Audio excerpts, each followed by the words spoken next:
بسم اللہ الرحمن الرحیم۔ کہتے ہیں کہ بچہ کورے کاغذ کی طرح ہوتا ہے، جو اس پہ لکھیں وہ لکھا جائے گا۔ اس حقیقت کو محمد صلی اللہ علیہ وسلم نے بیان کیا ہے کہ ہر بچہ فطرت پہ پیدا ہوتا ہے۔ فطرت سے مراد انسان کی اصلی فطرت، انسان کی وہ صلاحیت، انسان کا وہ ضمیر جو اچھائی کو، سچائی کو قبول کرنے کی صلاحیت رکھتا ہے۔ تو ہر بچہ پیدا اچھی فطرت لے کر ہوتا ہے۔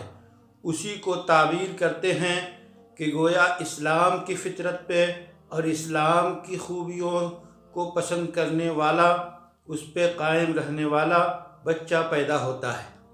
پھر ماحول کو بیان کیا گیا کہ ماحول کے اچھائی اور برائی کا ایسا اثر پڑتا ہے کہ وہ فطرت، وہ نیچر جو بھلائی کو قبول کرنے والا ہے، اگر ماحول خراب ہے تو خراب ماحول کو قبول کر لیتا ہے۔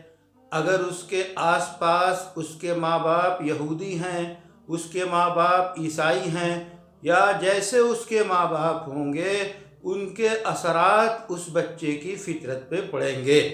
تو گویا رسول اللہ صلی اللہ علیہ وسلم نے اس حدیث میں انسان کی اصلی اچھی فطرت جس کو لے کر پیدا ہوتا ہے، اگر اس کو باقی رکھا جائے تو وہ اپنے رب کو پہچاننے والا، اپنے پیدا کرنے والے کا گن گانے والا اور اس کے بتائے ہوئے راستے پہ چلنے والا ہوگا۔